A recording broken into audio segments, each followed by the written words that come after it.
Before the Echo is brought to you by X's Outdoor Gear, ASIO Gear,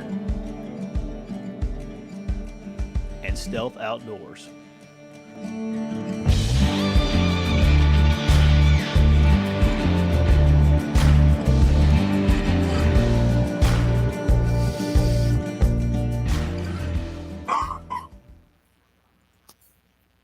Hey, everybody. Welcome to the show. Hello. Got my buddy Brad Zank on tonight. Hi. You guys have seen him in like almost all of our deer camp episodes. He's usually in the mix, and he's like a fan favorite. So I thought it'd be worthy of getting him in. Yikes. You got a lot of hype behind you. Oh, well, thanks to all the fans.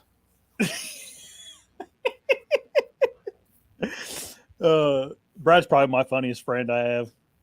I think everybody would agree with that. But I'm not the best hunter, that's for sure. Well, I got to bring something else to the table. You bring plenty. You're the funniest and the best dragger, which is pretty high up on the guys that we need at deer camp. You know, I love tracking, and dragging is fun. It's always a great time. Yeah, the dog tracker that I had on Maddie's deer. Mm-hmm. Me and him got to talking. I may even film some of it, but he was like, I got to talking to him. I was like, I don't really want to. I used to think I'd like to have a deer tracking dog, and then I was like, it's during deer season, and I wouldn't want to. I'd want to be deer hunting. He's like, yeah, dude. He goes, I get to do the best part every time. Like, he's like, I love it. He's like, I'll be sitting in the tree stand sometime, not seeing anything. I'm like, I'm gonna get down and go track someone's deer, just because he's like, you get to see that. Well, if you find it, obviously it's a good thing, but you get to see that emotion and all that every time he goes out almost, Right. Well, congrats on the childbirth. Oh, thanks. Yeah, I'm a little bit sleep deprived right now, but I think I'm sharp enough yet to at least hold a somewhat intelligent conversation tonight. Well, if you're a little catty, we'll cut you some slack, Yeah. He's doing pretty good. Like, he's just, eating and crying and eating and crying and kind of thing, but all night long. It's kind of what they do. Yep. No, he's a pretty happy baby. The only time he cries is when he gets pretty hungry, but he cries for Josh. Yeah, no, I get all the jobs that he hates right now, like changing his diaper and changing his clothes and stuff, because Maddie had the C-section, so she can't really do much for a couple weeks here, and so I'm doing all the changing the diapers and clothes, and he hates that. And it's like every time I pick him up, it's for something that he hates. Like, this kid's gonna hate me. Right. But right. Well, pretty glad you shot that buck, I bet. Yeah, getting that done early was a kind of a relief off my shoulders a bit. I bet. And I don't know why. I mean, even before I had a YouTube channel, like, someone asked me the other day if I lowered my standards because I have a YouTube channel, and I was like, oh, no, that's me every year. Like, I put a lot of decent amount of pressure on myself to get a buck, Right. And this year was no different, other than it was more because I was like, man, I'd like to get this over with before the baby gets here. Right. I think you made the right decision, man. I mean, family's pretty important, Yeah. There's always, you got some other stuff lined up, and oh yeah, it was a really cool hunt for sure, Oh man. Yeah. And it was cool that Huck could come with me again and help me get it out. And he was way more interested in it this time around. Like, I mean, he was only, he was a year younger last year, but he thought it was neat, but he really didn't do much. This time he helped me and had a lot of questions. So yeah, it was a good experience. Your boy got his first deer this year. Yeah. Right? My youngest son, Miles, he's heading down, he wanted to go, and we went, and we had 2 good hunts. And he shot his first doe that second night of youth, or evening of youth season. And actually, it's pretty funny. I messed up on, I take responsibility for the mess up, but we had 2 does earlier that night at like 60 yards. And was using a semi-automatic 243. And I didn't, when I went to like charge it, I kind of rode the bolt forward instead of letting it slam forward, which is what you should do. But I was trying to be kind of stealthy. And he was all lined up on him and click. And so the does actually came closer. They heard that, and I tried to charge it again, and then I had a double feed. So then I pulled the rifle off the sticks, and I was just trying to get one of the bullets out of there, and the jig was up, and then we actually saw a small buck like way out. But then this lone doe came out, I don't know, 20 minutes before close, and he got to smash her, and he did amazing. It was an awesome experience. And you saw the video. I shared it with people, and he was like crying and happy at the same time, and it was pretty awesome. Yeah. Oh yeah. I can't wait to, if Huck likes to hunt, I can't wait to have that experience with him. Because your other son, he's not really interested in hunting yet, is he? No, we went out for youth season like 2 years ago, and he didn't really want to shoot anything, but we went out, and he didn't really see much. And he actually was with us the Saturday night of youth season. He just came out with us, but he doesn't. Yeah. He's not against it. He loves being outside. I'm not going to like force him to do it. And he just doesn't want to shoot stuff, which is totally fine. But, he still eats meat and stuff like that. So he doesn't really fully get it, but in time. Yeah. There you go, Zeke. Yeah, I remember that one. Sports. That's on the stall in Army bathrooms. Release, tap, squeeze on your AR. Yeah. What I was trying to do. That's kind of noisy. Yeah, right. Oh, that's funny. Anyway, you want to get into what we were going to talk about tonight a little bit? Just me and Zank have some I don't know. We're both guys that like to get deep into things sometimes, more than like most other men, it seems like. And we want to talk about just life and not that I've had a pretty what do you want to say?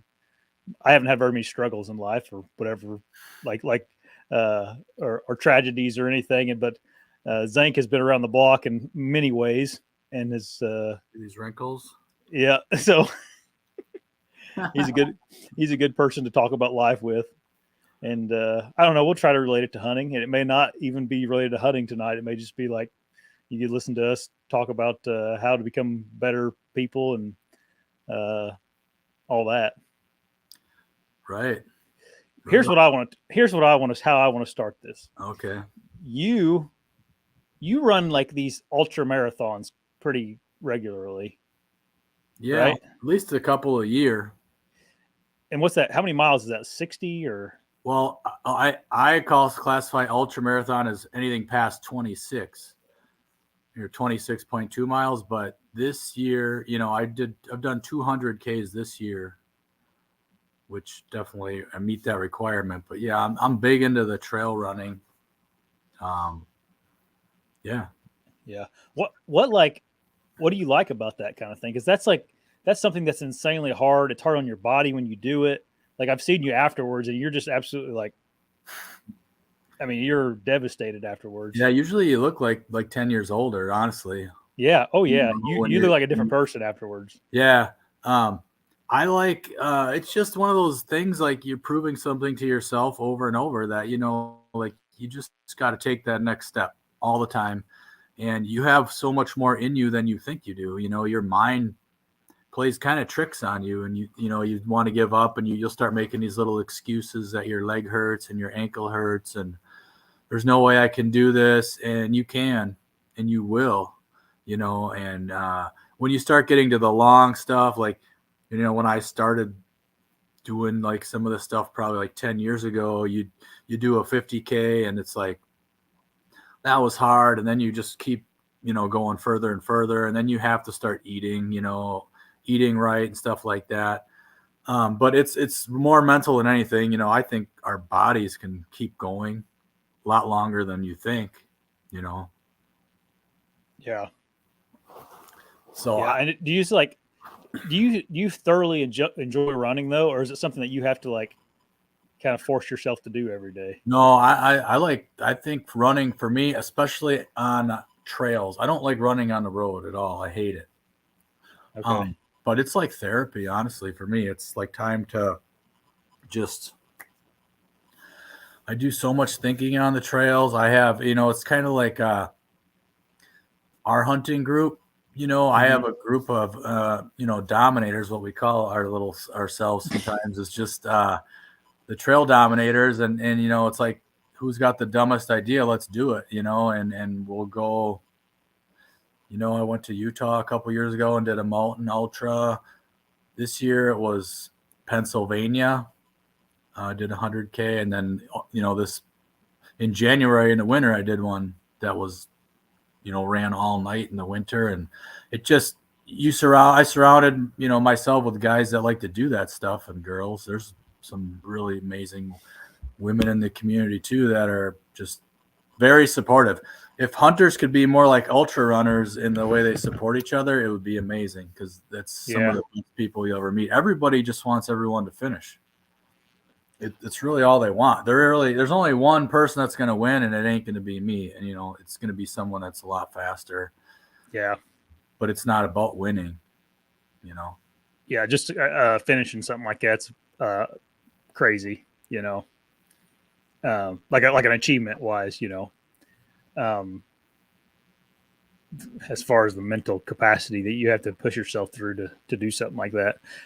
I could so I started running this year a little bit more, and not like you run, but I can definitely, I know I can see how you would get to the point where you're at right now with running. I'd started where I'd run like 2 miles and I'd be like, that's pretty good for me, But then I would just randomly, I'd be like, I wonder if I could go 3. And then didn't really feel any different running 3.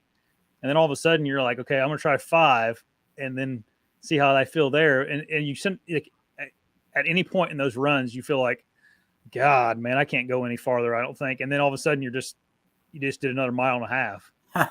Oh yeah. I'll tell you a quick story. I was in Pennsylvania this year, 100K. You run through the whole night. You're responsible to bring certain gear, like they call them these blankets that are made out of like tin foil and all this stuff. And thunderstorm, it started thunderstorming. You're out there alone. Just thunderstorm. I had like the cheapest rain gear you could possibly have, so I'm basically wearing a Glad garbage bag. And my right leg started to cramp horribly. And I just laid down on the trail, just laid there because I couldn't get up. And these 3 guys showed up. They were in the run too. They gave me some like chewable electrolytes. I got up, just started walking it off. Half hour later, I was fine, or pretty fine. I could run again. It's just you're gonna go through some stuff in these long events. And I see someone in the comments says 8 to 10 hour runs. I think that was a 20. I'd have to look on my ultra sign up, but it was way longer than that. Yeah. This isn't, a lot of people think these road, you can run 8-minute miles on a road, or maybe 7 or 6 if you're younger and faster. But on the trails for, running 63 miles, you're going to average 13, 14, 15, because you're going to walk some. There's some massive climbs. Yeah. I mean, you can't physically just keep running the whole time. At least not, I can't. So you go through stuff, that's when you learn about yourself and what you can handle. But most of the time, even if you have like a really bad knee pain or foot pain or a blister, you pop that blister, you walk on it for a while, and you will get over it. You just can do it. You can do it. Tell yourself you can do it. And you worry about the next step. You don't worry about, I have 40 more miles to go and my hip already hurts. Yeah. So what? A lot of people are hurting. so is everybody else's. Right. Yeah. It's like, I've heard like Cameron Haynes, who he's like essentially a famous ultra marathon runner, I guess. Yeah. His motivation is hunting related, according to him. Like, he's like, I know that I can go anywhere and I can get out of there. I could just run out if I wanted to. Within, an hour, I could be out of about anywhere in the country, no matter where I'm at. Yeah. So I guess that it would be a good feeling, like confidence wise. Like I'm sure when you're out here in the hills of messing around out here, because that's intimidating for a lot of guys, getting deep in a swamp or, hiking in real far or something. It's like some guys get scared out there, and if you have confidence in yourself physically, then it's not that big a deal. Right. I kind of changed the mindset, but I definitely used to be like more sheepish on like going, not necessarily deep or whatever, but even, it's a little freaky sometimes, especially walking like super tall marsh grass, like at night. My mindset has changed to, I hope you don't want to run into me. Not I'm afraid of what I'm going to run into. You know what I mean? Right. Because, you want to have that, not that I'm the toughest guy around or anything, but I'd rather go into it with that warrior type mentality that like, keep your head. If you start panicking any of that stuff, it's when you do dumb stuff, just set your crap down, figure out where you are and, figure it out. Yep. No one's coming probably. So just chill. Yeah. Right. Yeah. Yep. But the running for me isn't about hunting. It really is a mental. It really is like therapy to me. If I don't run in like a week, if I don't put on a few miles in a week, now usually I'm doing 20 to 30 miles a week. This time of the year, I try to do like at least 10, but 10 to 20 miles a week. I just feel like something's off. Yeah. That's how I kind of like process information, really. Yeah. Yeah. One of my favorite YouTubers is Van Neistat, and he runs every morning. He made a really good video about it. He runs 4 miles every morning, and he's like, I hate it. I hate every step of it. But it's like and I'm probably closer to that than what you are, like than you. But it is after you're done running, like it's like especially like go take a cold shower or something. It's like you just feel better. And I think for me, a lot of times the suckiness of it outweighs the mental clarity and the alone time you get with your thoughts. Right. You're in a good run. Right. And if you got a good buddy, I run, like I said, at the Dominators, but there's a good friend of mine, Matt Lee. He's an absolute savage. I mean, he's done a bunch of 100-milers. He went to URA this fall, and we just, man, we know so much about each other, and you just talk. You don't even realize at some point you might as well just be floating, talking, Yeah. Just like, that's how you have your best relationships, or people you went through hard stuff with, really. Yeah. That's just how it is, when, or work, if you have a crappy job or you're doing a crappy job, it's when you're with people that make it fun or you get through it. It's you've just done something together that'll help, bond you together. Yeah. Yeah. I never thought about that. Like some of my best friends are from people we did like hard stuff with, or just went through certain times in life that wasn't real fun, or we had to do challenging things. Like, remember that time you made your mom, you wrote mom and you filled it in with macaroni noodles? Remember that person you did that with? Yeah, it's super tough back in the day. Still my best friend. That's right. Yeah. But someone said Appalachian Trail. Absolutely. Where I was in Pennsylvania, I don't think it was the Appalachian Trail, but it was that terrain. It was, I don't know why I can't think of the name. Oh, it was called, what was the name of that run? Ironstone 100K. It was the second year they've ever done it. I don't think it hit the Appalachian Trail, but it was kind of that same terrain. Not quite. It was mountains, but not like when I was in the Tushers mountain range. Nothing like those mountains. Yeah. Still really tough climbs. So, yeah, I've thought about running the Appalachian Trail a lot. That's why we went east. Me and my buddy Eric, we went east this year. We went west last year. We wanted the toughest thing we could find in the east, and that was really tough. Yeah. That was the one you did last year. Yeah. I think it was I don't know, was it in July? Yeah. July. Yeah. I just remember you marking me after that and you look like, oh my golly, he's in rough shape right now. I was in rough shape, real rough shape. Well, they talk about, not to keep bringing up Cameron Haynes, but he talks about this lady named Courtney something or another. I don't, she's apparently like a stud. Like she beats all the guys in these ultra marathons. And she was on the Joe Rogan experience. And she talks about like hallucinating on the runs. Absolutely. Like where she'll see like just crazy things while she's running because she's so exhausted. Yeah, I can't say I've had like the deep hallucinations. I know some funny stories of some friends that have. Yeah. I'm thinking there's like bears and just crazy stuff. I can't even really get into it, but yeah. I mean, just think about it, man. I mean, you got like nothing in the tank. Yeah. Brain's probably missing some nourishment. I don't think doing the 100K is necessarily good for you, your body, but it's good for your mind to realize what you can do, Yeah. Yeah. And I said, like, the people you meet, I don't know if people know what Strava is, but that's like a runner's. I'm real active on there. Yeah. I'm your only friend, but it's like an app for runners and bikers and stuff where you post your runs, and when you go to these events and you talk to people, you pick up a couple friends on there, and it's really cool. Yeah. Really cool community. Like I said, probably most of those people you could say, hey, go to their area and say, well, let's go for a run, and they would, Yeah. But if somebody comes here, where I live, there's tons of trails and wants to be shown around. Let's do it, Yeah.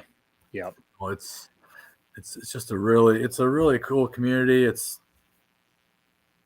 I don't know how big or small it is, but it's full of just really top-notch people, really. Let's stop talking about running now, Zank. Getting tired. I'm already tired. Me thinking more about running. I did run in the hospital one day. I got out and ran a little bit. Well, we had nothing going on, just waiting around for nothing. You know how you do when you're. Yeah. How many days did you have to stay in the hospital, or did we? We went in at 10:30 Monday, and then we got out at like maybe 4:30 Wednesday, something like that. That's pretty good. You always want to get out of there once the baby's healthy and everybody's checked out. It's like, all right, let's get home. I think since she was a C-section, we had to kind of stay an extra day, like longer than most like natural births go. It's all case by case, but that's about as fast as you can get out with the C-section, I think. Right. So it went well. I want to talk about subject that's hard to talk about, but like your time in Iraq, or where all were you at whenever you go ahead? 1 second. Zeke asked, do I have a smartwatch? Yes, I have a Garmin Fenix 6 Solar. Oh. My record for steps in a day is 80,338. How many miles is that? It's usually 2,000 steps roughly is a mile. So there you go. That's my record. 40 miles-ish. Right there. Ooh. I don't know if you can see it, but I'm not making it up, and I don't even know. A lot of those runs cross midnight, so you're not getting them all on one day, which who really cares? But anyway, so where was I?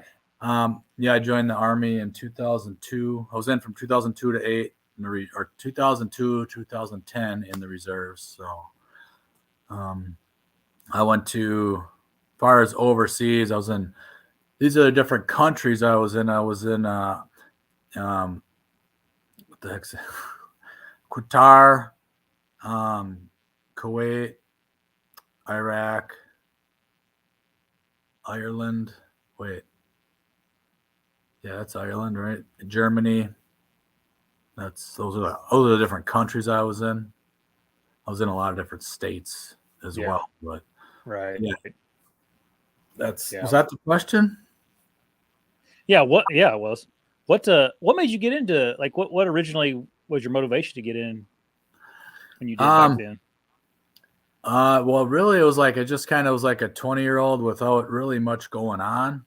Yeah. And I was working, I lived with two buddies. I was working for the cable company, climbing poles, and just like we actually had a house party, and these white power guys, like we were having a good time, and these guys showed up at our party, okay, and we didn't want them there, so they left, and then we locked like the doors to the house.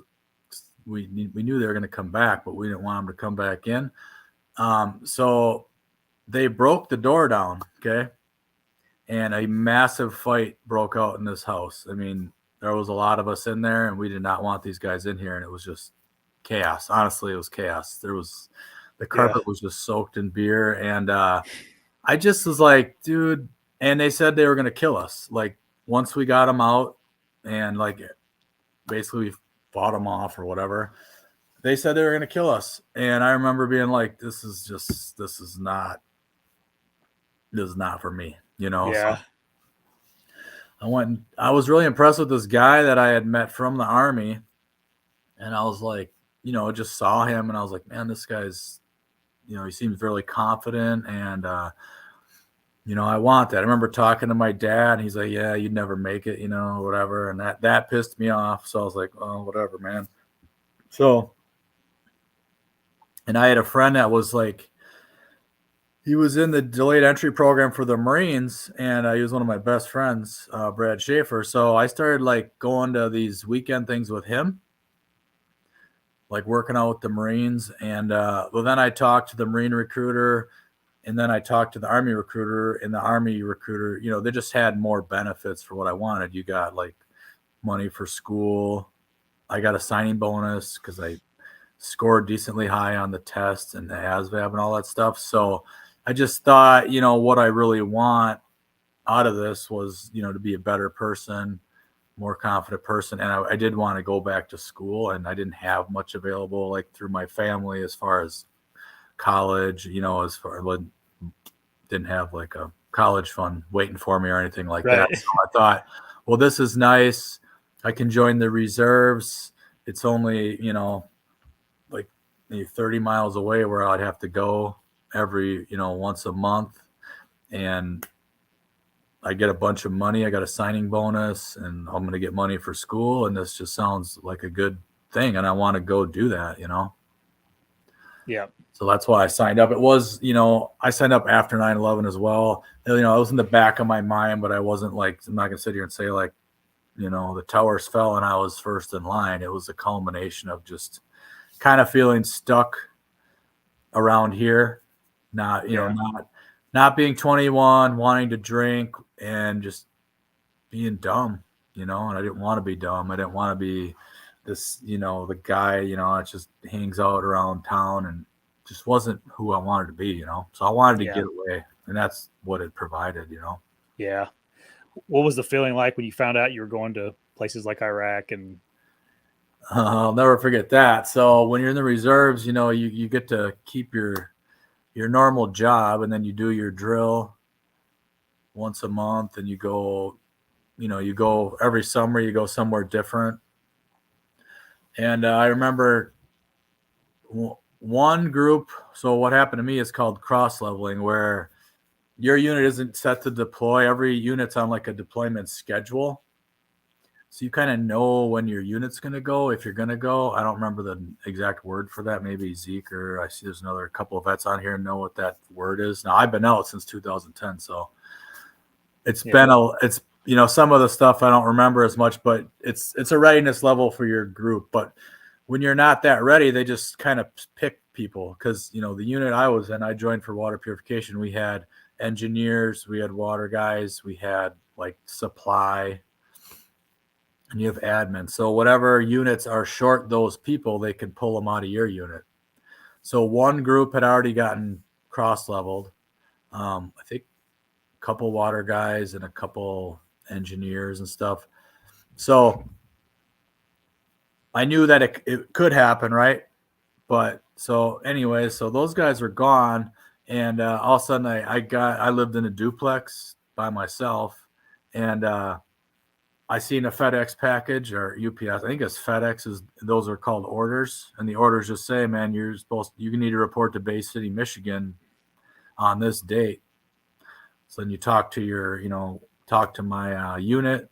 They set up the flight over to Bay City. So me and 4 other guys got orders for a unit out of Bay City, Michigan, and we went there for like a week ahead of time to like get to know some of the people in the unit, and then we got to come home for like a week. And we went back, then we went to Cap Atterbury over by you. Yeah, just up the road here. Yeah, and he trained up for a month or so, month or two, and then it was to Kuwait, and then it was, to Iraq. So the feeling when you get those orders is very overwhelming, because you're like, oh man, like this is legit. This is real now, now I'm not just, doing the 1 weekend a month thing. This is like for real. You're getting ready to earn that money they gave you. Yeah. Yeah. Well, that's true. Yeah. Yeah. So that feeling is one you'll never forget. Yeah. I imagine.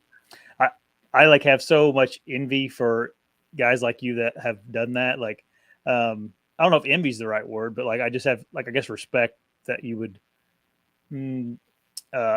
take that leap to where, that is a real possibility of something happening like that. Like what, as essentially what happened to you and putting yourself out there like that. Like, it's like the most, I don't know, drastic form of flattery. I don't know how to say it as a man. You know what I mean? Yeah, it didn't end there. That's the crazy part. So, we trained at Camp Atterbury. Then we flew over to Kuwait, and then basically how it worked for me is, we were part of this company. I can't even think of it because I wasn't with that company that long. Either way, there was a convoy that went into Iraq, and the rest of us flew to Camp Anaconda. I'm sure some people know what that is. And then from Camp Anaconda, we took Chinook helicopters from there to Taji. Okay, so now we're there, and we don't know what the hell's going on. We're new jacks, right? We get told where we're gonna live. And it's like an old barracks, Iraqi barracks. And then first thing you do is inventory. Anyone in the Army knows that. You inventory your crap, make sure it got there. And we got this warehouse where we had our ROPUs, which a ROPU is a reverse osmosis water purification unit. It's a semi capable of, taking anything, really any liquid, and making it drinkable. So we're inventorying, make sure we got all our stuff together. And I remember we were locking up and walking back to our barracks, we'll call it, but where we're staying, and like an IED goes off right outside the gate, which was like maybe 400 yards from us. Actually, it was several IEDs. They call it like a daisy chain. And just being like, that was like the most real moment, like up until that point where it's like, this is insane. And I remember seeing the vehicles come in the gate and coming through the gate that were just, destroyed. And those guys were all leaving in like a week or a month. Those guys were all on their way out, and they just got busted up. And I was like, damn, man, like, this ain't home here. Yeah. And then, so what happened is they weren't going to give us any water missions because the contractors get paid a lot of money to purify water. Like these KBR was a big one over there, and these other basically contractors will make the water. And so there was just pallets of these bottles of water everywhere, like on base, where you just grabbed them. So when they didn't have a water mission, then I got cross-leveled again, kind of unofficially, to the 980th transportation unit out of it's in Louisiana, right in Louisiana Texas border. I can't think of it because I never went there, but I know that's where they were from. Someone will know. But either way, so their job was convoy security. So that became my job now. And yeah, so imagine, I'm sure some guys on here were active duty. Now you got the reservists coming into the active duty unit, and they definitely have a prove yourself type thing there. You're not usually the most well liked. Yeah. But you still need each other or whatever. So after a little bit of getting to know each other, yeah, Fort Polk, Louisiana is where they were from. They are from. Yeah, I kind of settled in. My first ever convoy outside the wire was the last convoy they allowed. Not my convoy, but that was the last mission we were allowed to go out of the gate without armor. And we did get hit by an IED on my first mission. We got hit with an IED. Luckily, it was small and it didn't do much other than blew out our front tires. But so that was the wake up call right there. That now you're outside the wire. It's you, and we usually had like 5 gun trucks, and we would be the security element of, say, people moving fuel or whatever. It could be a tank unit. You're like the security for these units as they move around. A lot of it was fuel, supplies and stuff like that. So that was my wake up call. Was parked on the side of the road in Iraq, putting new tires on, not knowing what the hell's going on, because I'm 23, I think, and just a total just green, but didn't take long to get less green. Right. I'd say that wakes you up and makes you learn pretty quick. Right. And luckily that was a good first one, because nothing really happened other than we got good practice at dealing with IEDs, So how do those get there? Is it just like the enemy placing them there, and you guys, I guess that's always like puzzling to me, I guess. A lot of times, yeah, when you look back, like for that one, I remember it was yesterday. We just had I don't know who was with us, but as far as I don't know what we were securing on that specific one. A lot of times we don't know, but there was a vehicle. The lead vehicle was kind of getting harassed by like a truck, like a local truck, where they kept slowing down and speeding up and messing with us. And then you start to pick up on that kind of stuff. So they were trying to get our convoy bunched up, because usually you stay a certain distance apart so that if an IED does go off, it takes out only one vehicle, and the chances of it missing vehicle is higher. So there was a vehicle in the front, and I remember listening to the radio chatter that this thing's slowing up and speeding up and slowing down, and what's going on, and then it would slow way down, and it's like boom, the IED goes off, and the SOP is to drive out of the kill zone. You drive past it because there could be an ambush, and you do what you got to do. But so that's how, and usually, or from what I was trained or taught, it's sometimes they would like hold someone's family hostage and say, you're going to put this IED here or we'll kill your family, or it's just bad guys putting an IED, they bury it in the road, or, I've heard of them doing stuff like putting mortar shells in animals, and they're pretty ruthless about it. Yeah. And a lot of these roads are so blown out that, it's not like driving on a nice highway or anything. There's craters in there. Yeah. What we do a lot of times is you throw a glow stick in the hole so the next convoy doesn't drive into it, or I can remember, I'm sure some guys on here that are vets have been on like MSR Tampa and Sword and that, and like you're on a huge overpass and there's just no guardrail. Like, I mean, you're like way up there, and most of the missions are at night. You're driving at night, not during the day, and it's just pretty crazy. Or there's so much sand I remember driving one time and you wouldn't even be able to see 10 feet in front of you, and you're supposed to follow this convoy, and you're just like, yeah, just another world, man. It really is. There's so much trash yeah. everywhere. But I have a good life lesson story about my time there that it's a good reminder to people that you don't know what somebody's going through. Okay, that's the theme of the story is you don't know what someone's going through. So just, probably sometimes best is to shut up, okay? So I was at BIOP. We had a mission down to BIOP, which is Baghdad International Airport. So you're inside, it's a base. So you're inside a base. And when we would get there, you'd go to the commissary and you could buy, a lot of times you bought snacks and stuff because we're on the road all the time. So you go to it's like a store. It's called the PX or whatever.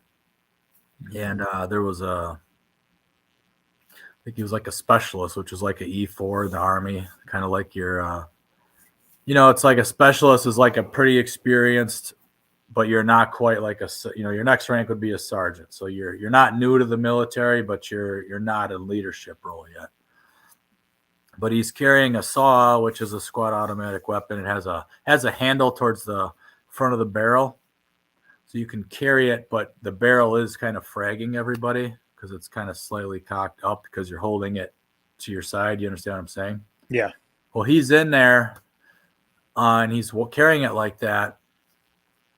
And you could tell his head's down, and he's, I could tell this guy's not having a good day. I would never say anything because I don't know this dude. I'm not a high-ranking person either. I think I was a specialist too.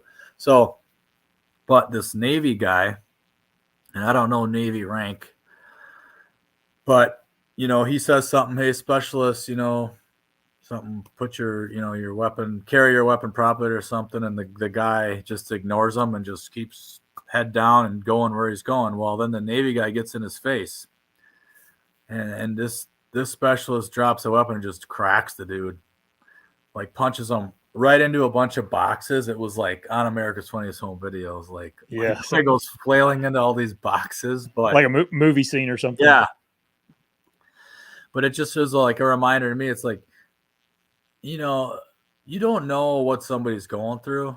You don't know what's going through their mind. If they're having a bad day, maybe just leave them alone, or try to just send them a smile or something. That story will always stick with me. It's like it would have cost nothing to just say nothing and leave that guy alone. Yeah.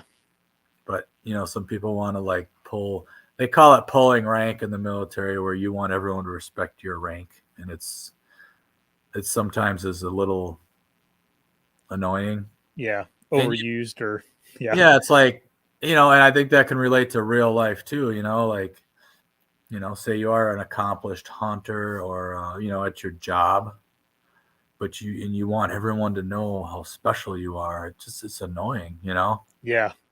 It's so just a way not to be a jerk, Yeah, it is.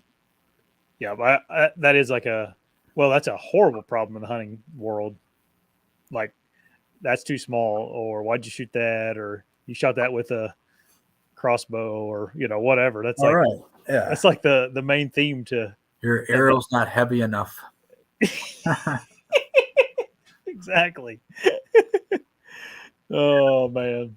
Yeah, I like the PT belt. I have a great PT story for Zeke. I was walking out of a chow hall in Iraq and Taji, and I had my PT pants on, and he knows that they zip at the bottom, but I didn't have the bottom inch zipped.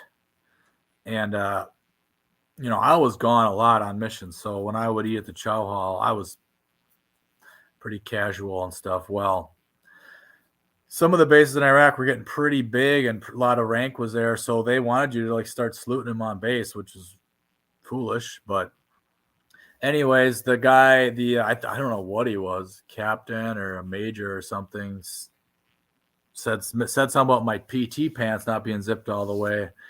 So, when he said something, you address him as sir, and I zipped him down a little more, but not to the ground. And he watched me walk away, and then he called me back and made me do it right. And it's just one of those another power trip thing. But I don't have any PT. That's not a PT belt story like he wants. But is that like what's that mean? What's a belt? The PT belt. So there's a PT uniform, which is usually like wind pants and a jacket, which is all reflective. But then Army makes you wear this green belt that's also reflective, and they're like so hardcore about it. It's like some of the stuff's so comical. Yeah, just kind of petty stuff. Yeah, he's given a little story about a potential fight after the PT belts. And yeah, the Army's like any other job sometimes, where you just, some of these policies just, it's like someone nowhere near the fight making up rules because it sound good. We've all dealt with that at work probably. Oh yeah, sounds like a place I used to work. That military is no different. Yeah, maybe worse. Yeah, probably so. Because there actually is ranking there, like proper ranking. Right. But this guy says he lives in hunts near Bay City. That's really cool. There you go. I got a story for you sometimes about when I went out in Bay City. Not YouTube friendly though. That's definitely an adult story. I mean, it's not bad, but yeah. So what? I guess if you could like summarize your time overseas, and because I've spent a lot of time overseas too in very poor countries. I just like the culture there versus here in the U.S. and like how we have things here. I guess what was your biggest takeaway in that aspect of the world in general? Well, one thing that was really surprising to me was we would get local, they call them local nationals, where they would hire them to like drive trucks, and it was nothing. Basically, this is how we would do it: is you'd give them a card, like a deck, like a deck of cards with ace and jack and all that. You'd give them that card, and then the next day they'd come back and present you that card or something, so you knew it was them, because you don't know these people. But it would be nothing for, like, say there was 20 guys, it'd be nothing for a couple of them to be murdered in a night. Like, jeez, the waste of life is just unreal. Like, people, and I'm just as guilty as the other one, is just like, we have it so good here, so good compared to there. And they didn't get to choose that, you know what I mean? Like, they were born there and that's what they know. But yeah. I know I've felt hopeless here sometimes and been down and out, but I mean, you wouldn't even a bad day here, other than being actually physically hurt or killed. But right, you're mad because you can't get your internet up, or your battery's dead on your car or something. It's just nothing, it's like, and just the rights, over there, everything is status. And if you're not from, a certain family, you don't have a shot, as far as doing much, or, it's hard to move up, socially or in the economic ladder. Right. So I don't know. That's one thing that was really shocking. And then you see, we had an area called the CEM yard, which is captured enemy materials. And you see the stuff Saddam had and how lavish it was. And I never got to go in any of the palaces, but I drove by lots of them. And you see just how amazing some of them are. But yet, a lot of people in that country are living really, impoverished. And, it's sad, but it's their thing, I don't know how. I mean, it's not like I want to go there. It's like, I don't think it's necessarily our job to go make every place little Americas, but I do think it's sad that people don't realize what we have, understand that. Like, some of these little problems that set people off around here are just so minor, and they're so petty.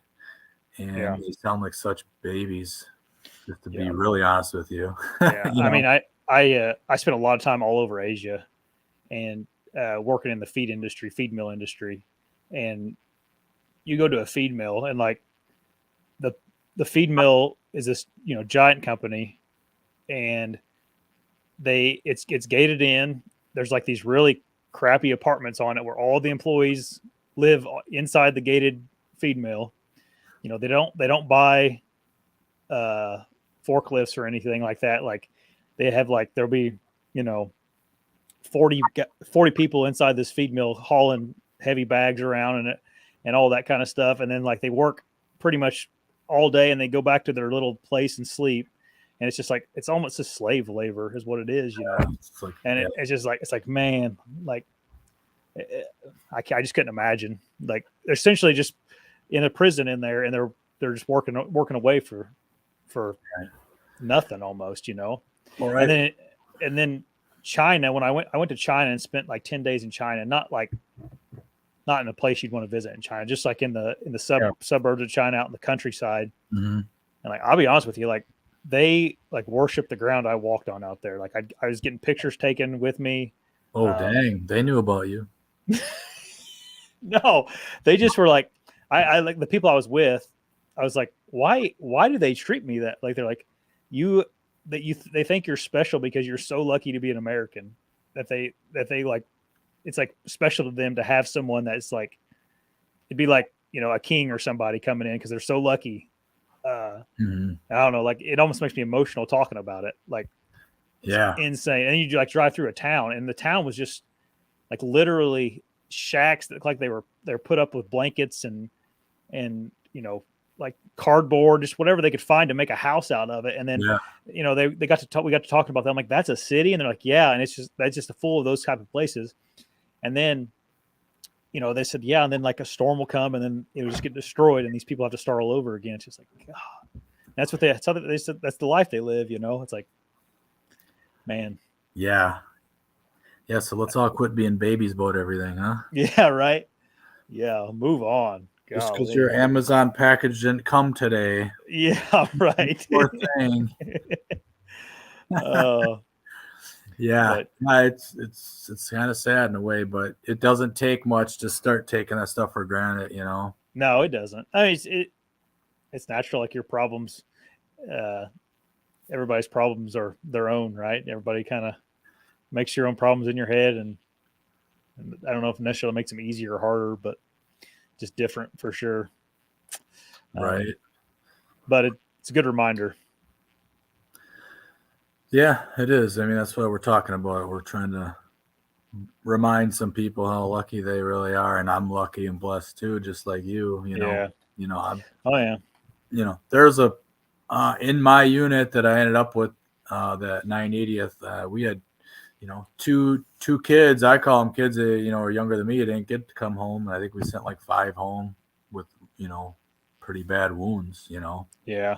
So I'm definitely, blessed. If people see the picture you used behind me, I was driving that Humvee that's on the trailer there when that one got blown up. Yeah. That killed the gunner of that vehicle. That was insane. Yeah. So like, there's a lot of bad stuff happening all over. Yep. I'm pretty blessed to be sitting right here. That's for sure. Okay. Let's talk about, you got a whole pile of books you're wanting to talk about that you really like. I guess you were inspired by, or whatever you want to say. Yeah, it's not a pile; it's a few. But I like. Hey, a few is a pile of books for me. I do find a lot of inspiration in reading.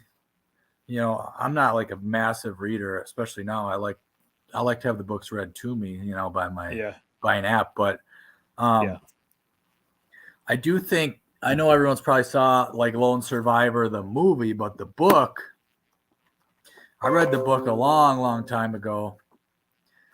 And it's like, when you start thinking you're having a hard day and like you're down and you remember this book, it just to me, it's like, it motivates me to quit being a little bitch sometimes, if we can say that on here, and realize like a lot of people have, died or fought for something they believed in. And, you know, it's like, just man up, man. Do it. You know, like quit feeling bad for yourself about just sad stuff that you can overcome so easily if you just get out of your own way, you know? Yeah. So that's a book I've read many times, borrowed up many times. I need to read that. I've heard. I mean, I know the movie. I don't think I've ever watched the movie, but I'd like to read the book. The book is, to me, infinitely more powerful than the movie. You know. Okay. And I don't know. Now, hunting book right here, Hal Blood. I love this book. It talks about tracking deer. Yeah. Reading the tracks.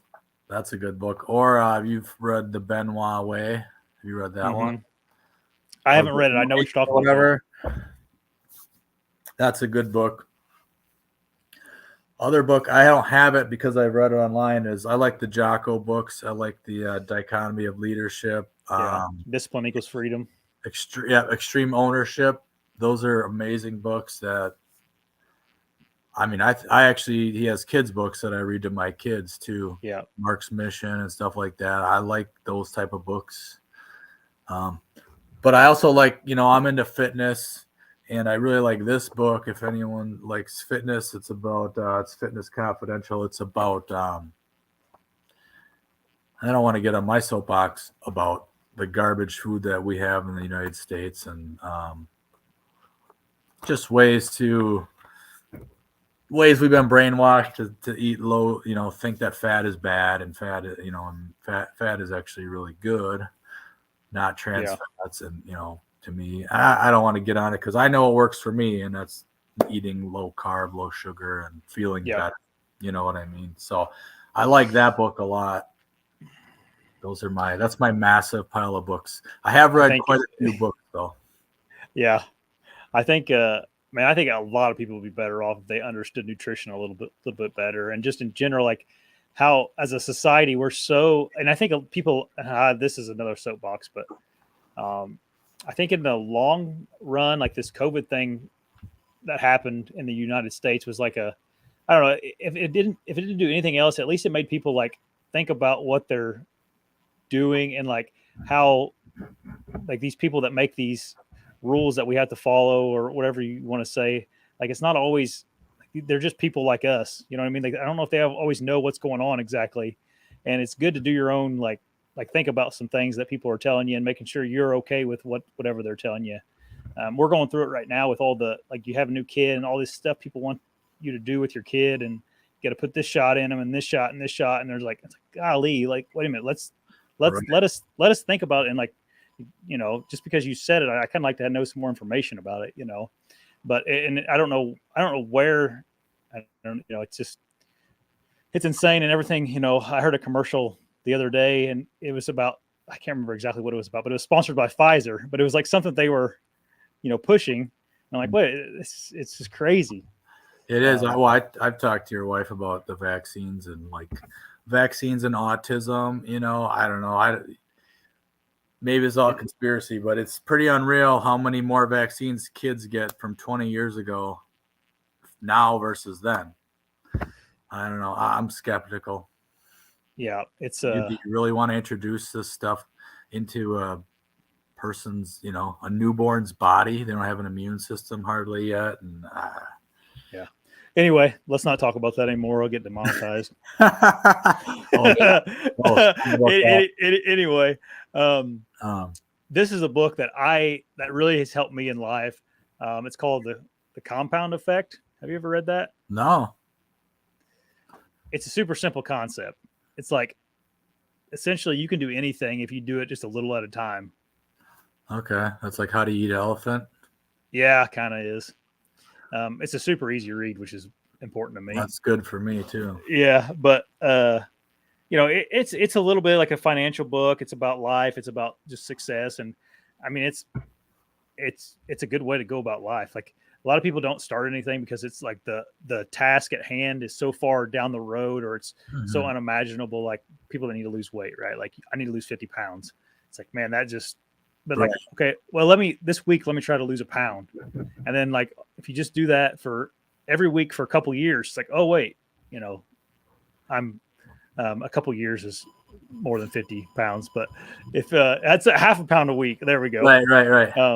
Right. You get what I'm saying, but it's just a book about that. And man, like in my life, I've been fat like a couple times, and I've and I've always lost the weight. But that book has like really helped me with that. Like, all right, I'm just today on this meal, I'm going to try to eat healthy, and I do that, and it's like, okay, it's easy to do it once, so let's do it one more time, right. And then over the course of of course, losing weight is not real. It's not that hard if you just just eat healthy and take in less than you're working out or whatever you want to say. Right. But it's for me, it's something I struggle with anyway. But it helps me. That book helped me a lot with anything really in life. Same with learning YouTube or learning how to make videos on YouTube. Like when I first started, I'm like, I'm not good at this. Well, you do one video and then okay, do the next one, and then all of a sudden you did 100 and like, oh, okay, I kind of got the hang of this, and now then almost 1,000. It's like, okay, I'm good at this now. Right. Exactly. But the point of the book is like nothing happens in a day, or rarely something happens in a day. And it's just you got to take away at it. But when you were talking about books, that's the one that came to my mind. I think that makes sense. That anything you're gonna do with big is overwhelming. Yeah. If you look at it like that, and a lot of people have done big things, and they all looked at it probably, they all had to start the same way, or they all started as a vision and had to figure out, certain things just like that, I don't know. Yeah. It's true in life. Like anything, like it's just saving money. Like it's hard to save money, but like if you just save a little bit every month and then all of a sudden in 5 years, it's like, oh, got a good chunk of money now to buy whatever I want or whatever, That's true. That's true. Hey, I wanted to run some quotes by you. Do it. See what you think of them. You beat me to it. I was just getting ready to bring them up. Okay, well, we can go back and forth with these quotes. Okay, this will be fun. I only have 3 because I just... Dang, a pile of them. I got a mountain of quotes here. I do love quotes a lot. But of course, when I'm trying to think of the most powerful ones, I can't. But I do this one. Actually, I really like this one. I heard it from Mike Tomlinson, not personally, but coach of the Steelers. And it inspires me with my kids, because when you have kids, all the stuff you do, you see in them that you don't like about yourself. And you have no one to blame but yourself when your kid wants to argue with you, probably because you argue with them or you argue with someone, you've exhibited that type of behavior. And that's really driven me in my being a father to think of ways, you look at how you react, that's how they're going to react. But anyways, you say to your kids, you're capable of so much more, and or you're so capable. But really, I love this quote because it says it's not what you're capable of, it's what are you willing to do, because everybody's capable of almost anything realistically. You can give these outlier examples of things I'm just not capable of, but sure, there are most things I could do or you could do, but what are you willing to give up, or what are you willing to do to get it? Yeah, it's pretty simple, Yeah. We all prioritize our time. Nobody gets more time in a day. So how much of your day are you willing to dedicate to this particular thing? I love that. My favorite YouTuber is Casey Neistat. He's not a hunting YouTuber, but whatever. He has a lot of inspirational quotes, and it reminds me of a little bit of this quote you were talking about. He always says, and he probably stole it from someone somewhere, but he said, the only thing stepping between you and what you want to do is you doing it. Like there's a lot of stuff in the middle you just got to do. Right. And I think about that a lot whenever I'm what I'm trying to do on YouTube is really hard to do, but the only thing that's stopping me from doing it is to just keep ticking away at it. Anyway, kind of the same thing. I can give a kind of, where I work on my day-to-day job is I used to be in a certain position, and now I've escalated to more or less, I'm the foreman of this crew. But I always think of, when I was more of, my job was whatever, plumber, at this place. And if I couldn't get something, I would always ask somebody. And it always seemed like the foreman at that time could always get it. I always looked up to him. I thought, man, this guy is just always gets it. He always can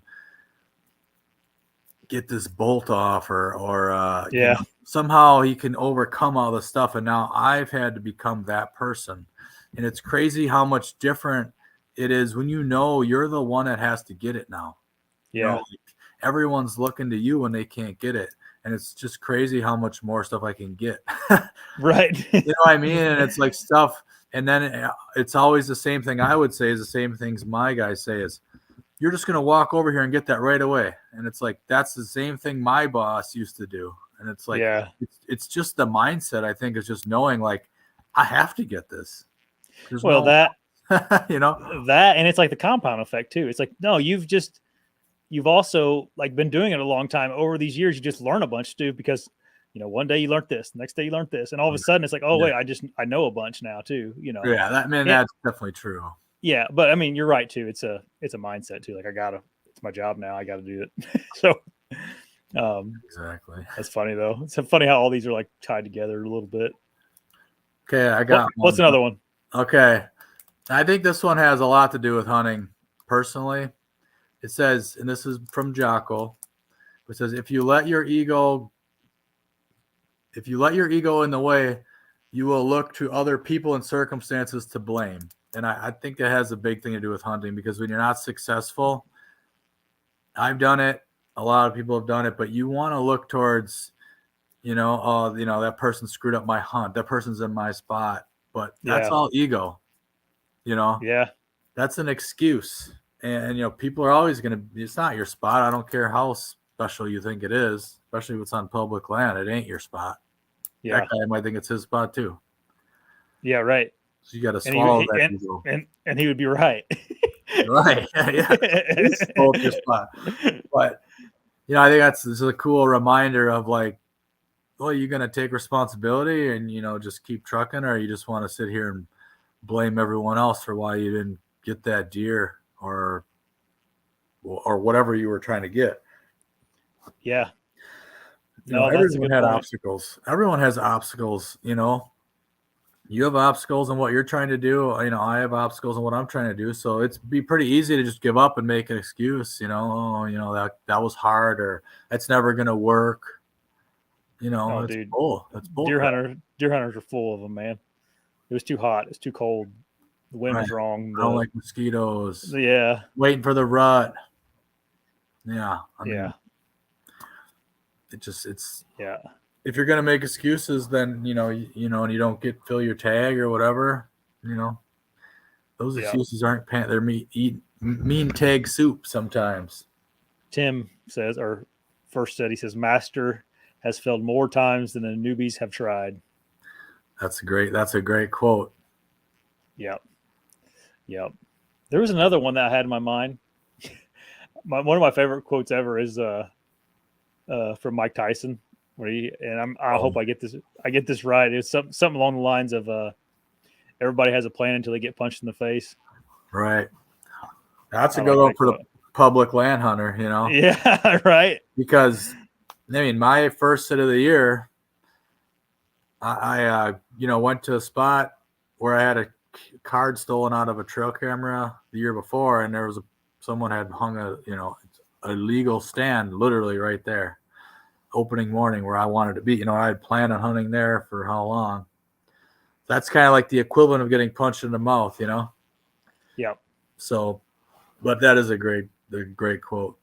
Yep. Yeah. Something else that like I really it's another Casey Neistat quote, but he says ideas are cheap. He says it all the time. And like, man, that is like in work or just in what I do every day. Holy cow, man. It's it's something I think about. Like, yeah, I have all these cool ideas, but he's like, that's the easy part, Absolutely. And That's the same with hunting. Like people yeah. like got all these ideas about, I'm going to scout this, I'm going to do this, I'm going to go here, and then it's like, yep, that sounds cool. Come back whenever you've gotten it done. Oh, right. Or I know, I have a small business. What you're doing is basically a business, and you have to listen to everyone tell you, all you got to do is this. All you need to do is that. But Yeah. but you haven't done it. You don't know. Right. Like, it's just right. so simple, but you've never executed that plan. So like, if it's so simple, why haven't you done it? Yeah, I know. The internet's just full of that stuff, and I'm trying to take some of that stuff with a pretty small grain of salt. Oh yeah. It's just funny how some certain people or whatever, like, think their opinion's so valuable, yet everything's so easy, yet they haven't accomplished anything, or accomplished what they're telling you is so easy. And maybe that pisses some people off, but that's not my problem. If that pisses you off, then in my opinion, you're soft already. Because I wish I had a drawing that I saw one time where it has a bunch of sheep going off a cliff, right? And it shows a lot of people live life as this sheep, and I'm not talking political sheep. I'm talking, Right. You get a job, you just stay in that job. You don't take any chances with, like what you're doing, taking a chance, or say you wanted to get into this type of business, or you wanted to diversify, maybe a 401k at work, and you want to try something different. But everyone just, like my upbringing, like from my dad, was like, hey, just you get a job, you put money in your 401k, everything's going to be okay. Well, that's bull crap. Yeah. That's what everyone's doing. So that's not the answer, in my opinion. Like, I'd rather do that. And then I want to be that person that's going against the sheep, trying other things sometimes and doing other things. Hey, thanks, Tim, for the compliment on the beard. But, like, most people, like, I don't want to take advice from someone that's one of them sheep that's going the same way everyone else is going all the time. They have great, they love to hear themselves talk, but they haven't done anything. Yep. Not that I've done anything either, and so you can take what I say for nothing, but I'm just not content with that. Yeah. Oh, you mean you're preaching to the choir with me? I don't know. To me, life has to be more than going and working someplace for somebody that's making millions of dollars. It's just like, that's where I was at with life. And I just wanted to do something on my own and try to do something that I love for a living, Yeah. Awesome. And I commend you for that. That's yeah. I got back, Yeah, I know. You're good though. Yeah. And I had a good job before I left it. I still do work for them from time to time, but it was far from my favorite thing to do every day. I didn't wake up in the morning and be, heck yeah, let's go to another feed mill, Right. Yeah. So you had a crossroad, you had a job that was, what some would say, why would you walk away from that? It's probably, yep, plenty of money, as far as you're content with the money, probably fair amount of security. Why would you walk away from that? That's what I would call, like, conventional logic would say. But then you have this part where you're just not happy. You're not content. Like you said, life is more than that. At least you want your life to be more than that. Yep. And that's why anyone who's willing to go out and go after it, I admire. And those are the kind of people who advice I like to take. Yeah. And I mean, I spent my 20s kind of working hard, where me and Maddie, didn't do anything stupid financially, or get ourselves in some type of a mess where we have to worry about paying some outrageous amount of money. And I live in a pretty simple house and that kind of thing. So we take a lot of we took away a lot of amenities to be able to do something like this, but we could have bought a $500,000 home at the age of 30 and then been, buried and all that stuff. We didn't, we tried to live within our means. And when you do that, you do have a lot more freedom in life, it seems like. So. Like, yeah, I mean, I'm driving your old car for crying out loud. That's true. Yeah. Old Honda. Oh. Okay, I got another quote. Okay, let's hear it. I really like this one. No growth in the comfort zone. So, like you could have stayed in your job, but you wouldn't have evolved, right? Yeah. Like some people are, and being uncomfortable is normal. Being uncomfortable is a normal emotion when you try something new. That's not something to fear. It's scary. Sure. But oh man, like my comfort in my old job, one thing that I really did become much more proficient at, and something that I was terrified of, is public speaking. Like when I started at that company, that was part of the job. Like I was going to do a lot of public speaking, and I was like, oh man, I don't know if I can do that. But I'm like, man, it's like, it's a lot of money, a lot of, all that kind of stuff. And I gotta figure it out because it's what's best for us, and you do, like, you get up there and you're scared to death, but like, you don't die the first time, you think you're going to die, you don't die, and then all of a sudden it's like after, 100 of these things, it's like, okay, I know how to. You still get nervous or whatever. It's still uncomfortable for a lot of reasons, but you learn how to overcome some of the things, and not just public speaking. I mean, I think for the most part, if you're not afraid of public speaking, you're an outlier. But right, yeah. I mean, but you grew, right? Public speaking didn't change. You changed, like you evolved to make that. You just you got better. A lot of people would have saw that job description and been like, nope, not doing that, because I'm uncomfortable. Not the Indiana Hammer. Oh, and there's like, I don't know, we're talking to this like we're we've made it or something, and no, we haven't. Like, still, we couple of schmucks. We mostly suck, Right. Oh yeah, I mean, I like for myself, I mean, well, you've seen me, and our group has seen me. A year and a half ago, I was at a real low point. Yeah. Just with family dynamics and going through stuff like that. But I feel like I kind of came out of that shell better than ever.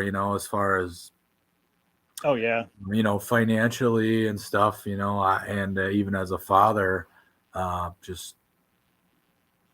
I've grown a lot since that, and that's just what the way it was written or whatever. And no one has to listen to anything I say, that's for sure. But I like listening to you, Zank. I can sit here and listen to but I will say, all day. The reason I like to talk about stuff like this because I'm 42. Maybe I could have figured some of this stuff out at 25 and not 35 or 45. I'm not 45, but like. Yeah. If I was talking to, if anyone here of the millions and millions of people listening to this,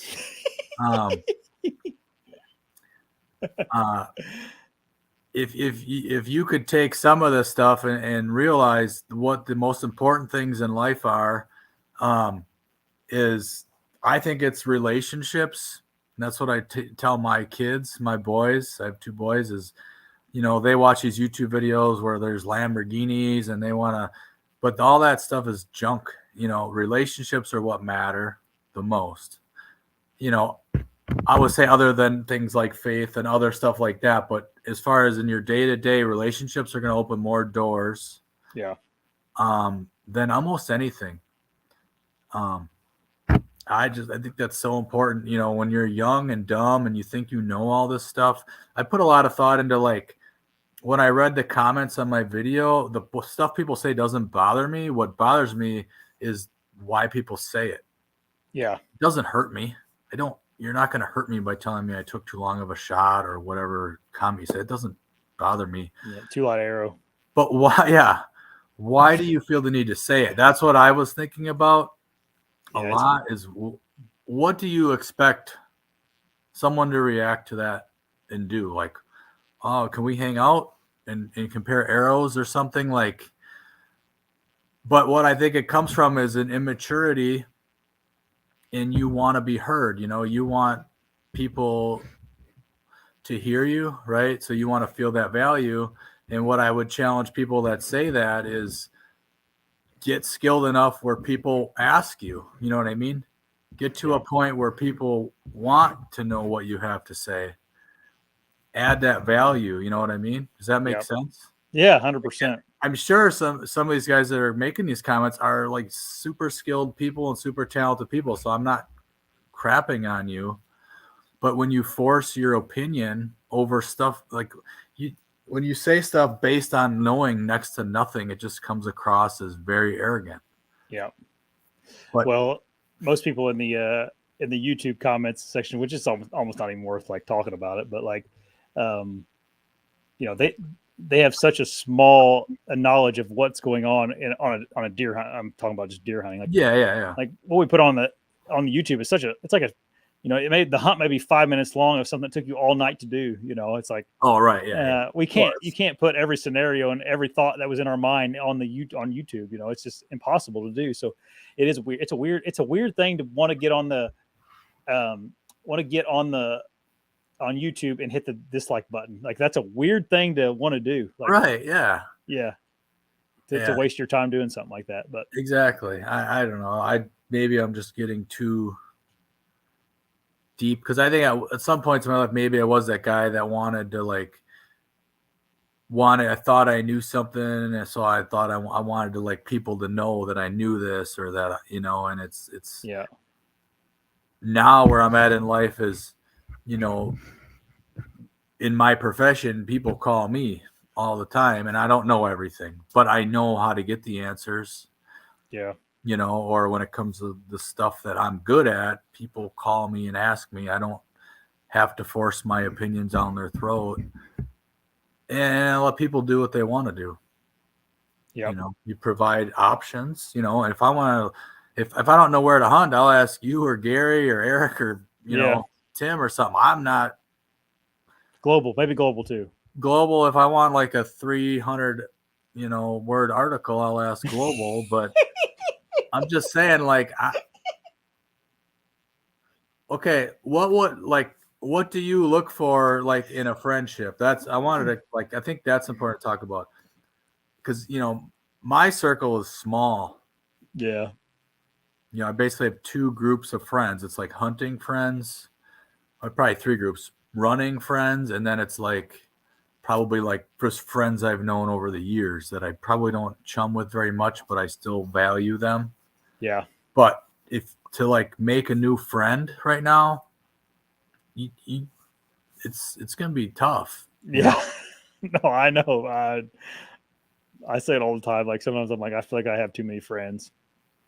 Sometimes it's a bad thing to say, like, but I feel like in the manner, like I feel like I neglect certain people because I just don't have the time or the energy to devote to as many people anymore.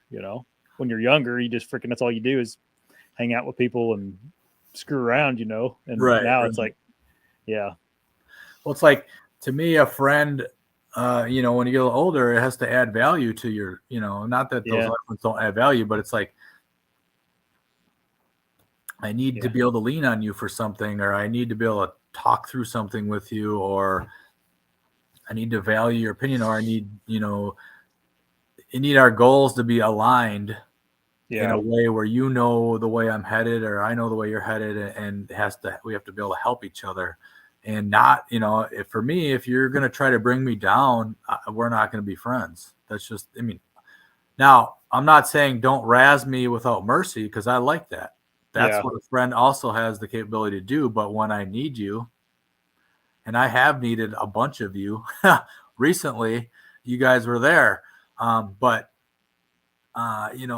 just, it's not, that's why what I mean when I say relationships are the most important thing. Are one of the most important things, something to think about when you're young and you're burning bridges with people because they, usually something dumb over a girl or over something so petty. Just get over it. Yeah. If you value that relationship, then and you just have to be better than that. Yeah. Because these people that you're, especially I would say with older people than you don't need to burn them bridges, because those are the people that are going to have influence for many things in your life. Yeah. I don't know. Maybe I'm just getting too No. far in the weeds here, but I think too many people just burn bridges and like try to be cool. They're not authentic, and they're trying to put on a persona, and I think experienced people can see right through that, and it's just not worth it. Just be Yep. yourself, but be good. Be a good person, Yep.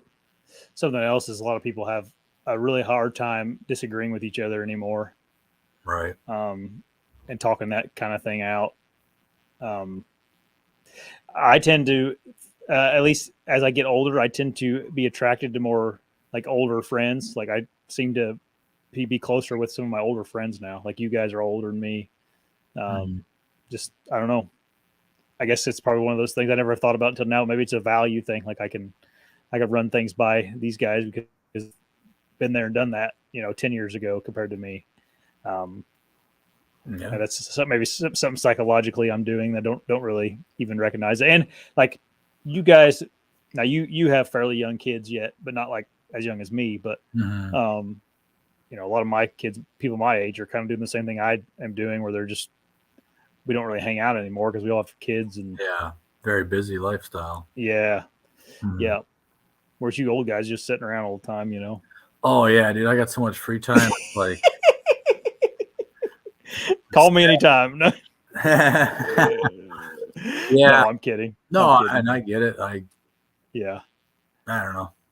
I yeah, just I value so many of my friendships now that like at such a different level than I did probably even 5 years ago. It's just one of those things. I think it's really important that people, hearing it from me doesn't mean much, but at some point that I can 100% guarantee you that will mean something to you, to find like-minded individuals, and that I'm not talking politics. I'm talking, if you want to life. find people that you want to hunt with, that are going to push your limits, and they're not going to let you make excuses, but they're going to hold you accountable, and but they want you to be successful, then you need to find some people like that. Yeah, And then you have to be that person too, that's not afraid to say, you got to be, in my opinion, you need to be as honest with people as possible and as blunt as possible with them in a nice, professional way, but find groups of like-minded people that are going to push you. yep, I yeah, don't personally, I don't really have any, everything I'm doing right now, I'm doing with purpose in my life, realistically, yeah. Right. and having discipline. I'm big on discipline, but I want to challenge you. What's going to make your life worse if you're disciplined? How is that going to make your life worse? Tell me. Like what in your life is going to get worse if you're disciplined? Unless you just like sitting around and like being fat and lazy, that would Right. be the But only who thing wants that to would be get weaker? Who right, wants to be right, weak? right. You know what I mean? So there's really no downside to being disciplined, other than maybe it's going to be uncomfortable till you Yeah, understand, till you yeah. give up. Till it's not. Yeah, Yeah, I mean, yep, that's another thing I do with my kids, is like, you wake up and make your bed. There is no exception. yep, I've heard the excuse. I know you're going to get it. I know you're going to sleep in it tonight and it's going to get messy. Make it anyway. yeah. Keep doing that, Do you make your bed every morning? every morning. Really? I do. I get up at 4:40 almost every day, work out, then I go to work. Then if I don't have my kids, then I usually go to a job for my business. Yep. Well, this time of year, I try to hunt, and I still don't hunt as much as I'd like to right now, because I have these relationships with people, that I feel obligated to do work for, because I value them, and I want to, I don't want to burn relationships, but yeah, because like I talked about kids earlier, how can I tell my kids to make their bed if my bed isn't made? How can I tell my kids not to argue with people if I argue with people? How can I tell my kids to try a new food if I don't try new food? How can I tell my kids not to yell at me if I yell at them? Yeah. You can't. You're being a hypocrite. So you know, like, kids are a great vision of yourself. Yeah. And it sucks sometimes. It sucks sometimes when you see the worst part of you or something in you and you go, I taught them that inadvertently. And yeah, I know. That's not who I want to be. I've had to make some real hard changes, or try. I still struggle, but I think we've talked about stuff with kids before and how you just if they do something, it's because of you. Yeah. Much Yeah, as people they're don't learning want to from hear you. that. Yeah. Especially That's what when they're young and not even in school yet. Who else would they learn it from? Right. They don't teach Yeah. themselves stuff. If they whine and you reward that with a cookie. Yeah. How do I get a cookie then? Right. I whine. You know what I mean? Like, it's brutal. It really is brutal. Oh man, yeah. Brutal as Well, realizing that stuff. I think the biggest thing is like I don't think most people are aware enough to realize that's what's going on. I think they just like my kid's this way. Like, God dang it, this kid, I can't do anything with this kid. It's like, well, maybe that's why, Right. So I think it's good to like just even to mention that, because if people don't think about that, yeah, we struggle with Huck like cleaning up mm-hmm. after stuff, and dude, I'm like, if you could see my office right now, it's like if he walks in here and he like, it's dirty, and it's like, okay, so then I go and then I'm like, dude, you need to clean your toys up in your room. It's like, yeah, Dad, your office looks like a dump right now. I'm like, yeah, he didn't say that, but that's the reflection that, and it's like, that's a good thing for me to keep in the back of my mind. Obviously, I'm early in this dad thing, so well, I mean, it's all a process, right? And that's where it's like, no growth in the comfort zone. So when maybe there's some uncomfortable zone you need to get into. I know I'm in them, and my situation's different, being divorced now, so I had to look at things a lot differently. Yeah. And my relationship with my kids is the most important thing in my life. Yep. Yeah, 100%.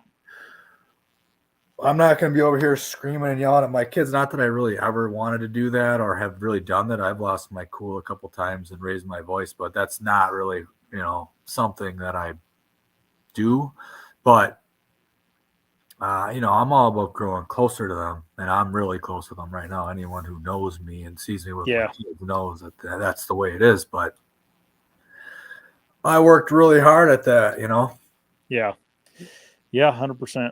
And that's another thing. Like, I wanted to, one of the reasons I went and took this leap into doing my own thing on YouTube and having my own businesses and stuff is like, man, I was gone all the time before we had Huck. Like, I'd been to 20 some different countries, and I just, be gone for 10 days in a row, and I just didn't want to be that dad that was like, oh, dad's gone for 2 weeks now. Like, right. I couldn't do it. Like, I couldn't do it. So that helped a lot, just because like I wanted to have a good relationship with my son and sons now. Right. And at the end of the day, someone kind of, well, for one, go back to we live in America here. So like, what's the worst that's going to happen? Like, this fails, I go freaking get a job. Like, it's not, right. Yeah. it's not like I'm not dying doing this, And then, secondly, it's like, someone told me something one time about, like, as a kid, and like, you just said this, but like, as a dad, your world revolves around them at this particular moment in their life, and probably the rest of my life. But like, I'm thinking back about my dad. Like, I never cared how much money my dad made. I didn't even register to me, or my mom or whoever was, bringing in the money in the family. And it's like, we as parents get so like, I want to have all this money for my kid, and it's like, I don't know if that's, it's important for sure. You got to provide what they need and all that, but like, it's like, I don't know how important it is compared to like, I need to be present and available when they need me, and it's tough. It's a tough a balancing act, but Absolutely. um, It is. And no one, you'll never be, you know, I know I'm never perfect at it, neither will you, you know, no, but you never give up on it either, you know, you never throw in the towel. right, right.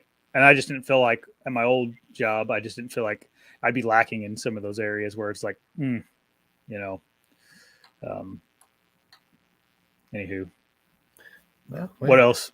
Are we good? uh, yeah, I mean, I had a few other notes, but we don't need to hit all of my stuff. Well, what are you gonna say? I don't care. Well, I wanted to touch on like just cutting out toxic people in your life too. I think that's really important. You know, I've had to deal with that. Yeah. Just with people that you know, interests don't align with you and maybe they're very negative. I don't have any real bandwidth for that, or I don't know how to put it, but it's just No, something you got to know when is enough with certain people and just be done. yeah. Be done with them, or if someone's done with you and you can't do anything about it, Yeah. move on. Life goes on. I'm not I don't know. I don't know how to. I don't really. We probably have to go way deep into that, but Well, no, it's. I mean, I've had people, and these are people that sometimes kind of you grow apart from naturally anyway, because you just naturally not want to. You know, those people are hard to be around sometimes. You know, but I completely 100% agree with you. Like if you know some people that you know, not that there was very many people like this in my life, but like people that thought it was stupid for what I was doing, or questioned me on what I was doing, or thought it was dumb to quit this big job I had. It's like, you know, instead of being a supportive figure, they were more of a hindrance, you know, on it. Than you know, those people kind of done with them. right. No, that's what exactly. And Zeke mentioned like these people that complain all the time. You know, it's this fault. It's the same thing with the ego getting in the way. It's never your fault. It's always some circumstance, or hey, Josh, this isn't the right time to do your thing. There's too many other YouTubers. Don't do it. Yeah. You know, it's like, no, like if you don't believe in me, then that's fine. But you know that we're gonna grow apart because I want this. You know what I mean? Yeah. Or I'm going this way. Yeah. You know, this is what I want to do. I don't know. I just it's nothing against my own father who may be watching this, but you know, when I grew up, it was get a job, stay at a job, and that's not the message I want my kids to hear. I want my kids to feel, you know, and I don't blame my dad. That's probably what he was taught, but I want them to try to find their calling and go for it, and they'll know that I'll be here to help them get up. Yeah. If you want to do, you know, my oldest son's into YouTube. He actually really wants to talk to you some more, Josh, because he's wanting to learn how to edit some videos and stuff that I don't understand. But, you know, I want him to go for that. And I want to support him with that. But I also want him to respect me enough to understand that he's representing us and our family. Another great book that I read is called Raising Men. Yeah. But it's about having your family unit know that they're part of the team. You know, your household or my household is a team, and is, you know, you can chase your dreams and stuff, but you got to remember now you represent this team, you know, and this name and stuff like that. So I want my kids to know that I want them to go for it. You know, I don't want them to settle at their, you know, job or what they want to do. Go for it. If you know, I'm going to be here either way. Yeah. 100%. You know what I mean? But I also want you to represent yourself with honor and our family with honor and treat people fairly and equally. Yeah. So, yeah. You know, just that kind of stuff. Whatever that means. Yeah. Getting deep, man. I know it. I know it. What else did you have? Did you have any other things you wanted to hit on before we get off here? No, that was the crux of it. But you know, maybe this will spark other stuff. Yep. I'm sure this show wasn't for everybody, but it was something I wanted to do. And me and you've had these kind of conversations in the past, and I think it's a good thing to just do one publicly like this. It was fun. Right. And all this, I think we talked a little bit, is my last thing, is like, you will be a better hunter. You will be a better person if you get your life in order. Yeah. Get your life in order. Kind of have a plans change. So even if you say, I want to change jobs, I want to get into this, that plan is not set in stone. So you can follow that plan, and you have a plan, and get your life in order and do things that align with your plan.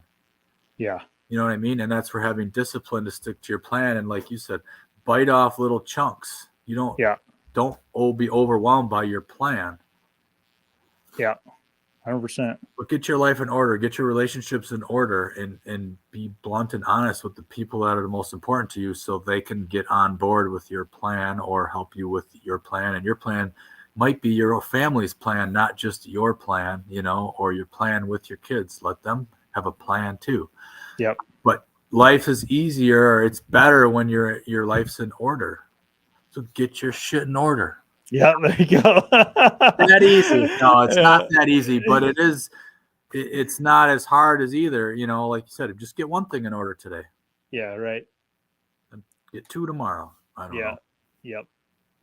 Compound effect. And not that I'm perfectly in order, but I'm doing my best too, and I certainly smile every day, and I am blessed.